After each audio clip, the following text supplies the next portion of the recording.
Assalamualaikum warahmatullahi wabarakatuh. Selamat pagi semuanya. Perkenalkan, nama saya Medris Dilan Bestari Syanturi dengan NIM channel 24014. Di sini saya akan menjelaskan materi aspek hukum dalam bisnis mengenai perseroan terbatas atau sering disebut PT. Sebelumnya, terima kasih kepada Bapak dosen pengampu, Bapak Dr. Wirmi Eka Putra, SEMSI, selaku dosen pengampu mata kuliah aspek hukum dalam bisnis.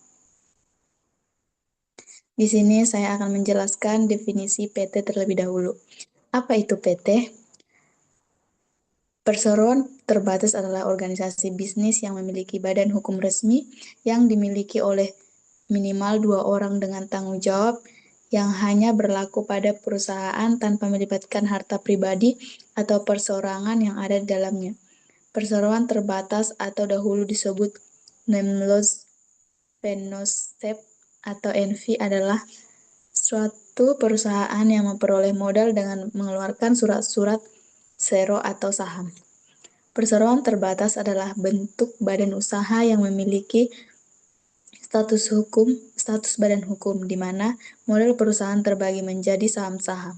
Pemegang saham hanya bertanggung jawab sebesar jumlah saham yang mereka miliki, sehingga memberikan perlindungan hukum dan meminimalkan risiko pribadi. PT dikelola oleh direksi dan diawasi oleh Dewan Komisaris, dengan tujuan utama untuk menghasilkan keuntungan dan mengembangkan usaha. Selanjutnya, ada syarat-syarat pendirian PT. Syarat yang pertama yaitu PT perorangan harus didirikan oleh warga negara Indonesia atau WNI dengan mengisi persyaratan pendirian dalam bahasa Indonesia. WNI tersebut harus memenuhi syarat usia minimal 17 tahun dan cakap hukum. Jumlah pemegang saham hanya 1 orang dan pendiri PT perorangan hanya dapat mendirikan PT perorangan sebanyak 1 kali dalam kurun waktu 1 tahun.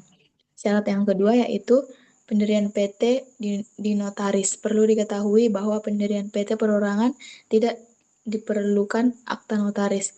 Hal ini dijelaskan dalam artikel kemudahan pendirian PT untuk usaha mikro dan kecil, bahwa pendirian perorangan bisa dilakukan tanpa akta notaris. Di sini juga ada syarat umum pendirian PT. Yang pertama, kopi KTP para pemegang saham dan pengurus minimal 2 orang. Kopi KK penanggung jawab atau direktur. Nomor NPWP penanggung jawab. Pas foto penanggung jawab ukuran 3x4 sebanyak 2 lembar dan berwarna. Fotokopi PBB tahun terakhir sesuai domisili perusahaan. Fotokopi surat kontrak atau sewa kantor atau bukti kepemilikan tempat usaha. Surat keterangan domisili dari pengelola gedung jika berdomisili di gedung perkantoran. Surat keterangan RT atau RW jika dibutuhkan untuk perusahaan yang berdomisili di lingkungan perumahan khusus luar Jakarta. Kantor berada di wilayah perkantoran atau plaza, atau sering kita kenal dengan ruko, atau tidak berada di wilayah permukiman. Syarat yang terakhir yaitu siap disurvei. Selanjutnya, modal perseroan terbatas. Ada beberapa modal. Yang pertama, modal dasar. Modal dasar merupakan keseluruhan nilai perusahaan, yaitu seberapa besar perseroan tersebut dapat dinilai berdasarkan permodalannya. Modal dasar bukan merupakan modal real perusahaan karena belum sepenuhnya modal tersebut disetorkan, hanya dalam batas tertentu untuk menentukan nilai total perusahaan. Penilaian ini sangat berguna terutama pada saat penentuan kelas perusahaan. Yang kedua, ada modal ditempatkan. Modal ditempatkan merupakan kesanggupan para pemegang saham untuk menanamkan modalnya ke dalam perseroan. Modal ditempatkan juga bukan merupakan modal real karena belum sepenuhnya disetorkan ke dalam perseroan, tapi hanya menunjukkan besarnya modal saham yang sanggup dimasukkan pemegang saham ke dalam perseroan. Dan selanjutnya yaitu modal disetor. Modal disetor adalah modal PT yang dianggap real, yaitu modal saham yang telah benar-benar disetorkan ke dalam perseroan. Dalam hal ini, pemegang saham telah benar-benar menyetorkan modalnya ke dalam perusahaan. Menurut UU PT, Undang-Undang Perseroan Terbatas, modal ditempatkan harus telah disetor penuh oleh para pemegang saham. Selanjutnya, organ PT yang pertama, RUPS, organ PT yang memiliki kewenangan eksklusif yang tidak diberikan kepada kepala direksi dan dewan komisaris dalam batas yang ditentukan. Yang kedua, direksi mempunyai tugas dan tanggung jawab untuk menjalankan perseroan sesuai dengan tujuan dan maksud didirikannya perseroan tersebut. Yang ketiga yaitu komisaris, yaitu mempunyai tugas untuk melakukan pengawasan atas kebijakan pengurusan. Di sini ada beberapa kelemahan PT. Yang pertama, PT merupakan subjek pajak tersendiri, jadi tidak hanya perusahaan yang terkena pajak, dividen atau laba bersih yang dibagikan kepada para pemegang saham dikarenakan pajak lagi sebagai pajak pendapatan. Tentunya dari pemegang saham yang bersangkutan. Dan yang kedua yaitu jika Anda akan mendirikan perseroan terbatas, pendiriannya jauh lebih sulit dari bentuk kepemilikan usaha lainnya dalam pendiriannya. PT memerlukan akte notaris dan izin khusus untuk usaha tertentu. Yang ketiga, biaya pembentukannya relatif tinggi. Yang keempat, bagi sebagian besar orang, PT dianggap kurang sekret dalam hal dapur perusahaan. Hal ini disebabkan karena segala aktivitas perusahaan harus dilaporkan kepada pemegang saham, apalagi yang menyangkut laba perusahaan.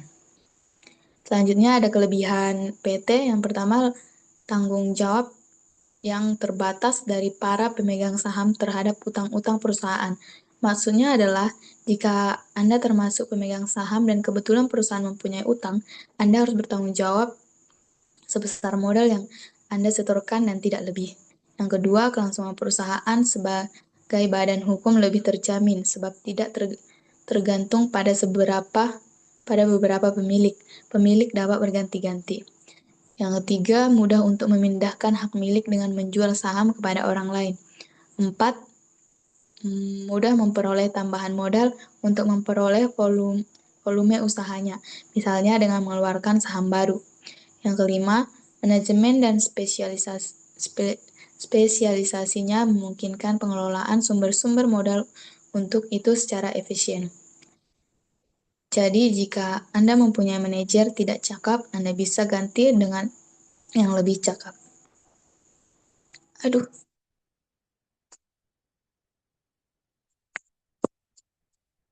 Berakhirnya PT ditandai dengan berdasarkan keputusan RUPS dengan dicabutnya status kepailitan berdasarkan putusan pengadilan niaga yang mempunyai kekuatan hukum tetap.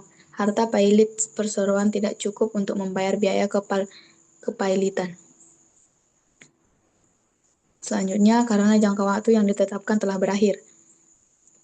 Yang ketiga, karena harta pailit perseroan yang telah dinyatakan pailit berada dalam keadaan insolvensi. Yang keempat, berdasarkan penetapan pengadilan, karena dicabutnya izin usaha sehingga perseroan wajib melakukan likuidasi sesuai perundang-undangan. Nah, sekian hasil penjelasan saya mengenai perseroan terbatas. Kesimpulannya, perseroan terbatas adalah badan usaha, badan hukum yang didirikan berdasarkan perjanjian dengan modal yang seluruhnya terbagi dalam saham, di mana karakteristik utamanya adalah tanggung jawab terbatas yang memisahkan kekayaan pribadi pemilik dari aset perusahaan. Operasional PT dijalankan secara profesional oleh 3 organ utama, yaitu RUPS sebagai pemegang kekuasaan tertinggi, direksi sebagai pengelola operasional, dan komisaris sebagai pengawas kebijakan. Berdasarkan Undang-Undang Cipta Kerja, kini PT tidak hanya bisa didirikan oleh 2 orang atau lebih, atau sering disebut PT biasa, tetapi juga bisa didirikan oleh 1 orang, atau PT perorangan, baik pelaku UMK yang bertujuan untuk memberikan perlindungan hukum, memudahkan akses modal, serta menjamin keberlangsungan usaha meskipun terjadi pergantian kepemilikan. Baiklah, sekian penjelasan dari saya. Lebih dan kurang saya mohon maaf. Sekian dan terima kasih.